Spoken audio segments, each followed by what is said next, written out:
Hello and welcome back to another FPL team selection video. Today it is finally wildcard week and we have, activated the wildcards before, right after the deadline of game week 30, and I've been kind of bringing players in as they've rose in price because there was a lot of price rises for a lot of the popular Game Week 30 wildcard teams, and I've managed to jump on those because my team is going to be looking pretty similar. If you haven't seen already, the schedule has been released, which is exactly why we waited a week. Unfortunately, no surprises, so we didn't catch out any of the wildcard 30 players, but at least now we have the full information of what's actually going to be happening with the fixtures, and we can make a wildcard team based off of that. So most of today's video is going to be on the FPL team website. Unfortunately, I do have a flight to catch very, very soon, and I don't really have time to make up lots of graphics. So we're going to be looking at FPL team, but first of all, we have our team from Game Week 30.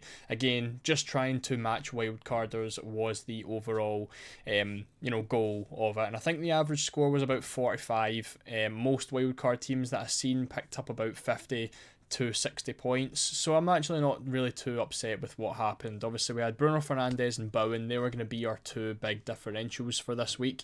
I did make a transfer to bring in Mateta, which unfortunately did seem like a little bit of a waste, but we still gained a point out of it, so nothing really too bad. And again, no City and no Palace was the big worries for this week. Marmoush obviously done really well with a 9-pointer. Obviously, he would have been the better transfer over Mateta. And then Vardiol, I think, picked up 6 points as well, which thankfully was matched by Milenkovic anyway, so I wasn't really too bothered about that. Saka obviously done really nicely, but so did Cole Palmer, so again, no real problems there. And then all the Palace players blanked.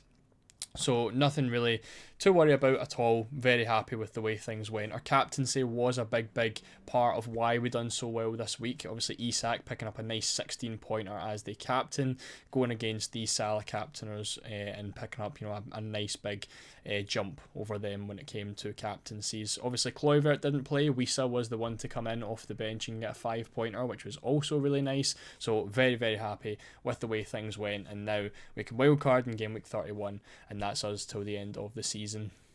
So the wildcard is active, and this is the team that I'm currently looking to be going for. Again, would have been very similar to my Game Week 30 wildcard team. Again, there's a lot of injuries in Game Week 30, which is ideal because now I don't have to waste any transfers. The likes of Gabriel would have been in my Game Week 30 wildcard. I can now just move to Saliba, which is ideal. Obviously, Isak has picked up a little bit of an injury as well, so I'm going to have to be wary of that. Hopefully we can get some news, but Eddie Howe can be very hidden when it comes to that kind of information, so I doubt we're going to see anything, but I'm going to go with Isak anyway and hope that he is going to be available for the match against Leicester, because he is going to be my captain.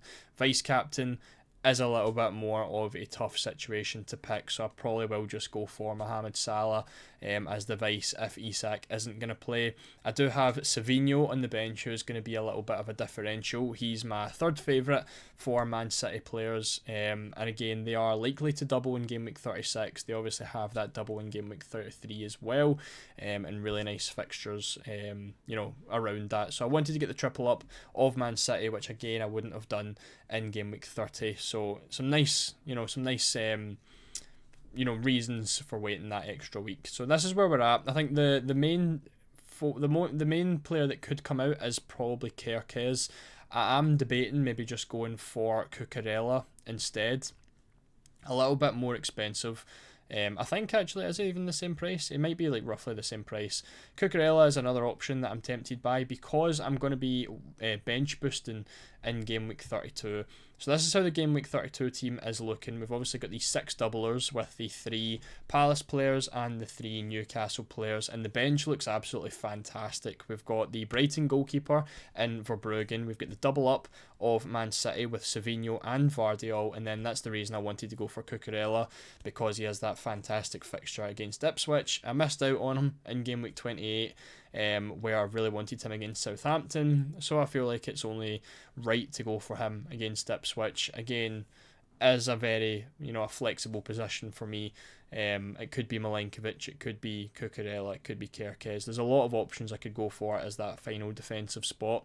I'm going for Livramento over Dan Burn. I think they are essentially the same. It's just the fact that Dan Burn has those 2 yellow cards away from suspension. I don't want him to miss any double game weeks, and obviously it gives us a nice variety of doubles in a game. We've got the 3 Arsenal players against Brentford. We've got Salah in there. We've got Marmoush as well. So a very, very nice game week 32 bench boost team, which does give me 99.3 predicted points. So a really, really nice week that hopefully can go quite well.